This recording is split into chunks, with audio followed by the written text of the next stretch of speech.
É uma responsabilidade muito grande. Grande. Ser responsável por um povo, ser responsável por uma cidade, por um município. E é o que nós vamos estar fazendo no dia 15 de novembro agora. Escolhendo quem vai governar sobre nossa cidade, sobre o nosso município e quem vai nos representar. E a Bíblia, ela está repleta de exemplos sobre política, do início ao fim, a própria Bíblia. No livro de Juízes 9, nós vemos ali a parábola que o irmão de Abimeleque, que os dois eram filhos de Gideão, o Jotão, filho caçula, ele conta que as árvores queriam escolher alguém para ser rei. Por que ele fala dessa parábola? Porque naquela época não existiam eleições. A regra era quem fosse o mais forte. Então, Abimeleque, que era filho de Gideão, ele queria governar. Não recitou no que poderia fazer, agiu sem pensar e procurou matar todos os seus irmãos. E matou. 70 irmãos Abimeleque matou. E ali, sem ouvir ninguém, construiu seu próprio reino. Seu irmão mais novo, que era Jotão, que eu falei no início, conseguiu escapar com vida.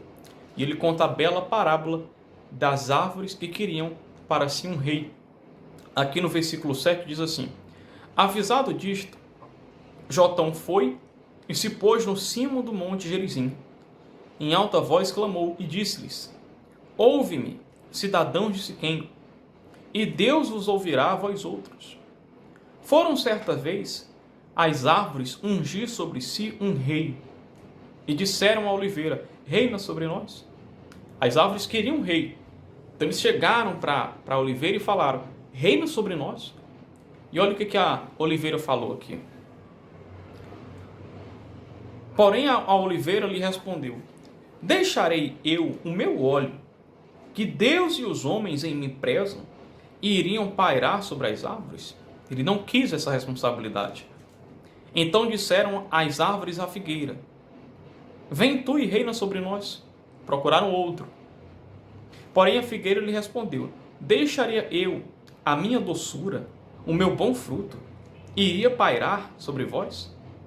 Então disseram as árvores à videira. Elas queriam alguém para governar, só que ninguém queria essa responsabilidade.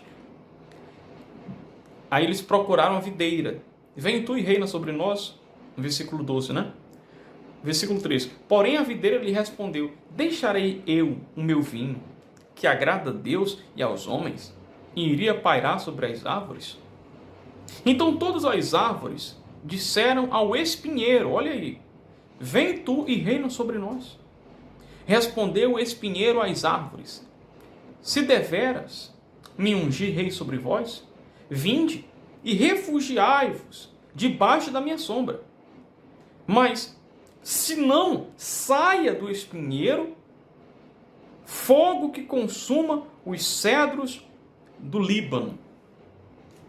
Como ninguém queria governar, então eles procuraram um espinheiro. E eles falaram: reina sobre nós. E o espinheiro falou: eu vou reinar. Posso aceitar esse cargo, mas vai ser do meu jeito, da minha maneira. E quem não quem não obedecer, vai certamente ser queimado, vai ser prejudicado.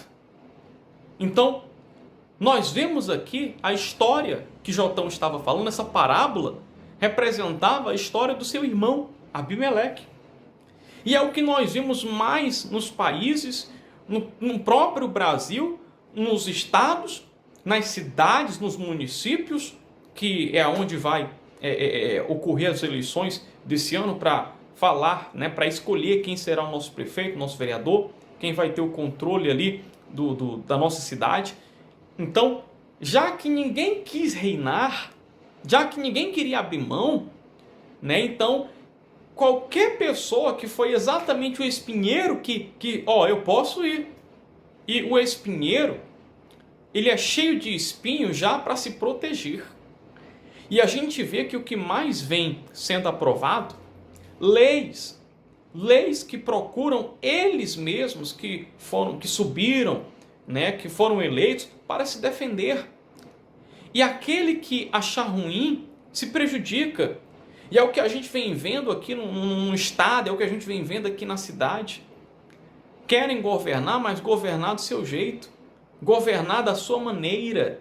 E essa vem sendo a história. Por isso que o país vinha num prejuízo grande. Porque era só espinheiro que subia. Procurava só os seus próprios interesses. Eles tinham uma visão para governar, mas era uma visão maldita. Então existem pessoas que têm uma visão para governar, mas que infelizmente são como um espinheiro. Carregam uma visão maldita. O espinheiro cria espinho para se defender. E a gente vê isso. Leis a favor deles mesmo, e acabam se esquecendo do povo, das pessoas. E sabe quem é o maior culpado disso? É quem elege essas pessoas. Porque existem pessoas que reclamam tanto da corrupção aqui no país. É tanta gente corrupta que eu não estou mais nem aí. Mas começando pelo próprio eleitor. Quantos eleitores são corruptos? Que nos últimos dias vendem o seu voto por R$100, por R$50. Vendem o seu voto por um emprego que fulano conseguiu para o filho. E aí, por conta desse voto vendido, não entra alguém que tem interesse, sabe, em beneficiar a população, mas sim beneficiar os seus, os que estão ao seu redor. Eu tomo uma atitude pensando só em mim e não no meu próximo.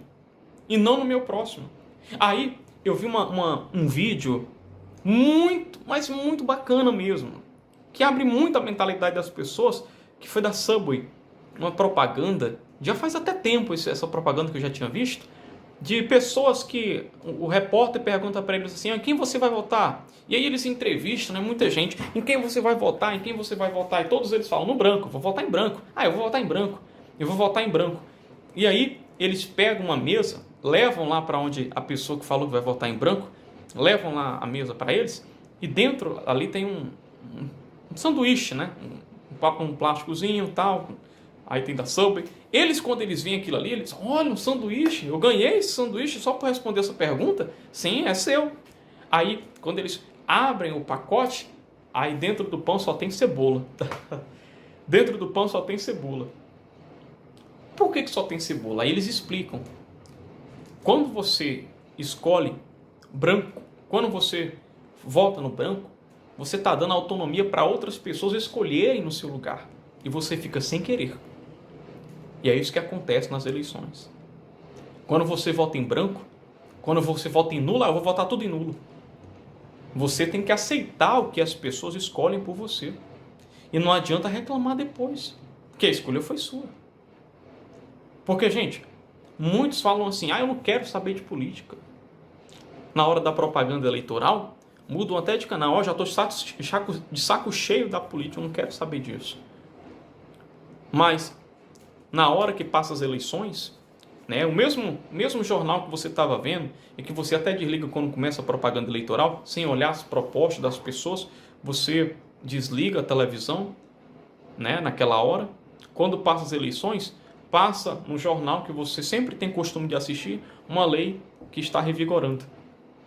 Uma lei que foi criada. Uma lei que pode lhe prejudicar. Uma lei que pode trazer prejuízo para você, para a sua empresa, para o seu trabalho, para dentro da sua casa. E não adianta você falar assim: não, mas eu não quero saber disso. Eu não estou no meio disso, não foi eu que escolhi. Mas não adianta, virou lei. Você vai ter que aceitar, de um jeito ou de outro. E muitos levam isso até na brincadeira. Eu vou votar em fulano porque fulano é brincalhão, fulano é engraçado, tal. Ou seja, as pessoas não têm uma maturidade para pensar, não sabem o teor do que nós estamos vivendo e da precisão de escolher pessoas certas para governar, para poder representar, para poder, né, exercer uma função aonde vai ser responsável pela nossa cidade. E ela leva na brincadeira. E quando eu me excluo disso, eu também sou culpado. Você, quando você fala assim: eu não voto em ninguém, eu vou votar em nulo, eu vou votar em branco, você se torna culpado porque o Estado, porque vamos falar da cidade, porque A gente vem falando só de vereador e prefeito, que vai ser as eleições agora. Mas quando a cidade é prejudicada, você também se torna culpado. Você também se torna culpado, porque você não quis tomar uma decisão de botar pessoas certas. Não, outras pessoas escolheram por você. E aí todo mundo paga, me desculpe até falar assim, mas eu vou falar num ditado que dá para todo mundo entender. Todo mundo paga o pato. Todo mundo leva o prejuízo, porque você deixou para lá. Não, quero saber disso. Quero saber disso, voto porque é obrigação, então nem voto, depois eu pago multa e tal.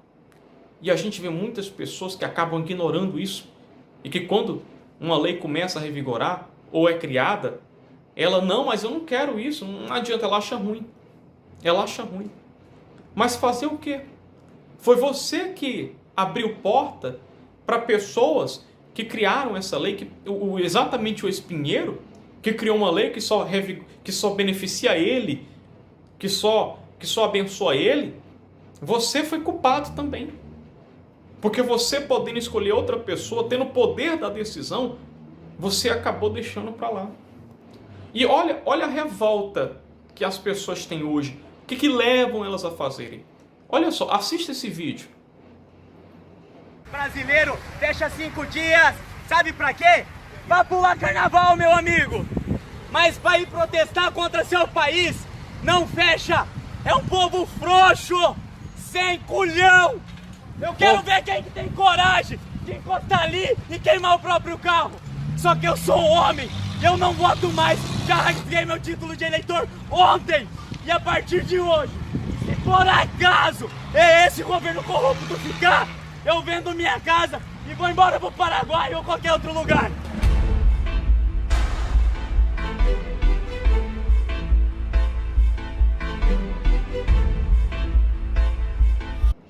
Você vê que o homem estava tão revoltado que ele rasgou o título de eleitor, colocou fogo no próprio carro. Agora eu pergunto para você, o que mudou? O que mudou? E aí? Nada. Ele ficou sem carro, ficou sem título. E o ex-Pinheiro que governa, no bem bom. No bem bom. Quando eu vou me omitir diante de tudo isso, eu também me torno culpado pelas desgraças, pelas leis que prejudicam a minha fé, que prejudicam a sociedade, que prejudicam as famílias, porque Deus só vai usar o que a gente tem, pessoal. Deus não vai usar o que a gente tem. Você vê que ele falou para Moisés, Moisés, o que você tem na sua mão? É isso que eu vou usar. O que você tem nas suas mãos? O poder da decisão. Você tem nas suas mãos o poder da decisão, e Deus quer usar isso para que as coisas venham dar certo para a nossa vida, para a sua vida. Eu estava vendo, eu recebi agora há pouco, mexi aqui, estava vendo agora um vídeo também de uma lei que ela foi criada. Olha a situação, uma lei que foi criada no município de Mandaguari, estado do Paraná. Foi criado. Olha o tipo de lei que foi criada. Todo mundo ficou surpreso com a publicação do decreto e nas rodas de conversa não se falava em outra coisa. Eu acho errado. Não deveria se mexer com religião. Está errado. Achei errado, né? A gente tem que tomar uma decisão certa, né? Nunca, é a primeira vez que eles estão proibindo, né? Não teve isso antes, né? Pois é, no documento, a prefeitura estipula horários para a realização de cultos, missas e outras manifestações religiosas na cidade. Pelo texto, as celebrações só poderiam acontecer das 19 horas, ou seja, a partir das 7 e durar até 10 da noite. A exceção seria para dias em que houvesse programação especial. Como tinha hora para começar e terminar segundo a publicação, a população entendeu que os cultos e missas nos outros períodos do dia, incluindo manhã e tarde, não poderiam mais acontecer. Procuramos o prefeito do município. Ele disse que houve erro na redação do decreto. A ideia inicial, segundo ele, era estipular horários da noite e não proibir as celebrações durante o dia. Ou seja, os cultos só poderiam ser à noite, no horário, que eles determinaram. E a gente sabe que há mais de 2.000 anos, a igreja ela tem o costume de se reunir principalmente no domingo pela manhã. No domingo pela manhã. Ah, mas foi desfeito. Mas vamos supor que cola. E aí? Uma lei que foi criada que feriu um direito constitucional. Uma lei que foi criada aonde um culto nos finais de semana só poderiam ser das 19 às 22. E há mais de 2000 anos nós temos o costume de nos reunirmos um domingo pela manhã para podermos adorar a Deus, para buscar a Deus, que é a reunião principal. É a tradição. Mas uma lei que foi criada que feriu imediatamente a fé cristã, as igrejas. E aí você fala assim, mas eu vejo tanto pastor entrando nas eleições, vejo tantas pessoas, será que não vai se corromper? Porque todo mundo que vai para lá se corrompe. Existem aqueles que se corrompem, mas existem os honestos também. O bispo sempre nos ensina que tem o bom médico, mas também tem o mau médico. Assim como tem um mau professor, tem um bom professor. Assim como tem um bom advogado, tem um mau advogado. E assim como tem um mau político, tem um bom político. O poder não corrompe ninguém. Entenda, o poder não corrompe ninguém. Só mostra quem era ela de verdade. Só mostra quem era ela de verdade. Ela só chegou lá, ela não se corrompeu. Já estava dentro dela. Ela só mostrou quem era ela. Por isso que nós devemos escolher pessoas que têm uma direção de Deus. Para que você, amigo, até mesmo eu, ou quem quer que venha assistir esse vídeo, não seja prejudicado mais tarde. Coloque a cabeça no lugar. Ainda que você fale assim, eu não gosto de política, odeio política. Se você fala isso, você vai ter que ter como consequência ficar de bico fechado, calar sua boca, passar um zíper na sua boca e não vai ter direito nenhum para reclamar. Não vai ter direito nenhum para reclamar se acontecer algo que vai lhe prejudicar, se for criada uma lei onde vai interferir na sua vida. Você não vai poder fazer nada, porque você se omitiu. E essa parábola, que as árvores queriam para si um rei, ela fala muito que quando nós não sabemos escolher uma boa pessoa, ou quando os bons se omitem, os maus governam.